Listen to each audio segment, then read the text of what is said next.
আজ এমন একটি গল্প শোনাবো যা তুমি সারা ইউটিউবের কোথাও খুঁজে পাবে না। এটা এমন এক রহস্যময় জঙ্গলের গল্প যেখানে একবার কেউ প্রবেশ করলে কখনো ফিরে আসে না, আর এমন এক রহস্যময় সত্য যা বদলে দিবে হাসিব আর সুলাইমানের ভাগ্যের খেল। তোমার কি মনে হয় তারা কি ফিরে আসতে পারবে নাকি হারিয়ে যাবে এই ভয়ঙ্কর রহস্যের জালে?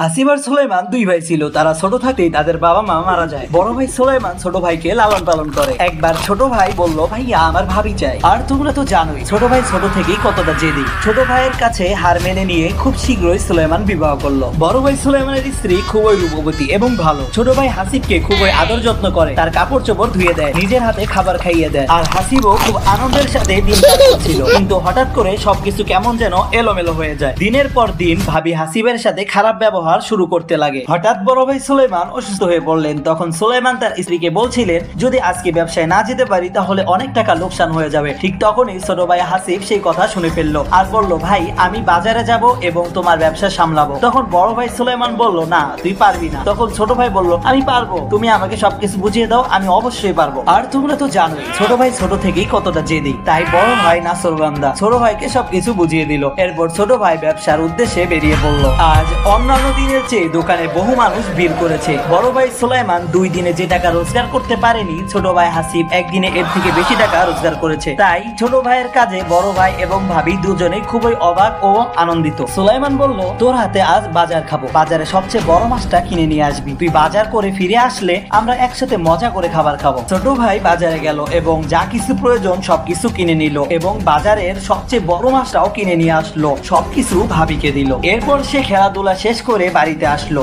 একসাথে খাবার খাবে বলে বড় ভাইকে ডাক দিতে চাইলো, কিন্তু ভাবি ডাক দিতে বারণ করলো। হাসিব বলল, ভাইয়া তো বলেছিল একসাথে খাবার খাবে। তখন ভাবি বলল, না তোর ভাই এমনিতেই অসুস্থ, তাকে ডাক দিয়ে বিরক্ত করিস না, বরং তুই খেতে বস আর আমি তোকে খাবার দিচ্ছি। তখন ভাবি তার প্লেটে বাসি খাবার দেয়, যা গতকালকের মাছের লাউয়ের তরকারি ছিল। যেই লাউয়ের তরকারিতে মাছ নামে শুধু মাছের কাঁটা দিয়ে ভরা ছিল। আর তা দেখে ছোট ভাই অনেক কষ্ট পায়, কারণ আজ থেকে বহুদিন ধরে ভাবি হাসিবের সাথে এরকম দুর্ব্যবহার করছে।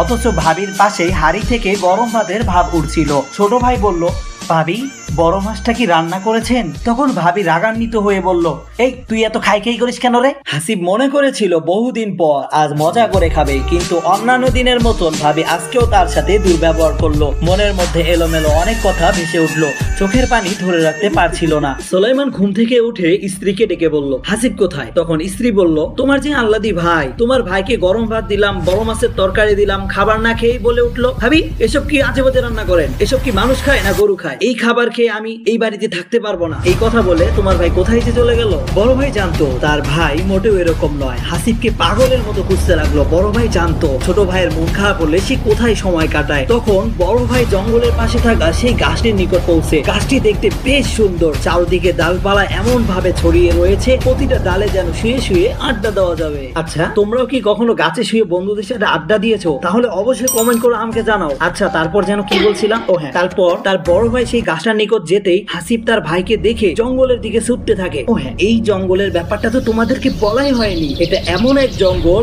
যে জঙ্গলের ব্যাপারে পুরো গ্রামবাসী জানে যে এই জঙ্গলে কেউ যদি একবার প্রবেশ করে তাহলে সে আর কখনো সেখান থেকে বেরিয়ে আসতে পারে না। খুবই ভয়ঙ্কর এই জঙ্গলটি। তাই সুলাইমান বারবার তার ছোট ভাইকে সেই জঙ্গলের দিকে যেতে বারণ করতেছিল। দিনের বেলায় এই জঙ্গল অন্ধকারে আচ্ছন্ন থাকে, আর এখন তো সন্ধ্যাবেলা, কিছুই দেখা যাচ্ছে না। তারপরও দুই ভাই একজন আরেকজনের পিছু দৌড়াচ্ছে। একবার বড় ভাই গাছের সাথে আঘাত পায়, আরেকবার ছোট ভাই। একবার ছোট ভাই করে যায়, আরেকবার বড় ভাই। কিন্তু তারপরও কেউ থামছে না। এক পর্যায়ে তারা দুজনেই ক্লান্ত হয়ে পড়ে। বন্ধুরা, এখান থেকে এই গল্পের আসল মজা শুরু। গল্পের যতই গভীরে যাবে ততই রহস্যজনক ভাবে অনেক কিছুই জানতে পারবে, যা তোমাকে অবাক করে তুলবে এবং এই গল্পের শেষ পর্যন্ত জানার জন্য তুমি কৌতূহল হয়ে পড়বে। তখন ভাই জিজ্ঞাসা করলো, আচ্ছা তোর কি হয়েছে? ছোট ভাই হাসি ফুফিয়ে কান্না করে বলতে লাগলো, আমি তোমাকে বলবো, কিন্তু তুমি ভাবিকে এই ব্যাপারে বকা দিতে পারবে না। ভাইয়া বললো, আচ্ছা ঠিক আছে। তখন ছোট ভাই সবকিছু বলতে শুরু করলো। আর সবকিছু বলার পর বড় ভাই বুঝতে পারলো যে সে আমার স্ত্রী হতে পারে না, আর তিনি তোমার ভাবিয়া নয়, বরং সে হচ্ছে একটা কালনাগিনী ডাইনি মেয়ে। যে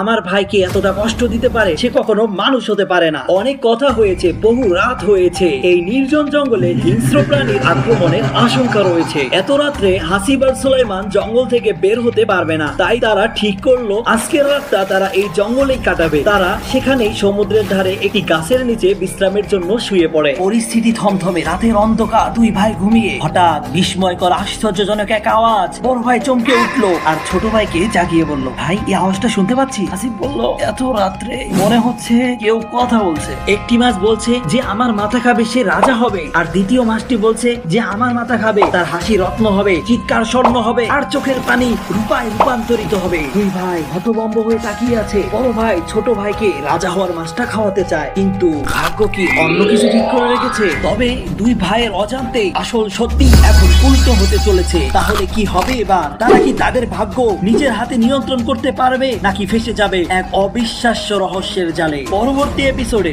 অবিশ্বাস্য টুইস্ট অপেক্ষা করছে। তাই গল্পের ফন্দি চ্যানেলের পরবর্তী এপিসোডগুলো আপনার লাইফে best interesting and most powerful series হতে চলেছে। তাই পরবর্তী এপিসোডগুলো মিস না করতে চাইলে চ্যানেলটিকে সাবস্ক্রাইব করে সাথেই থাকুন।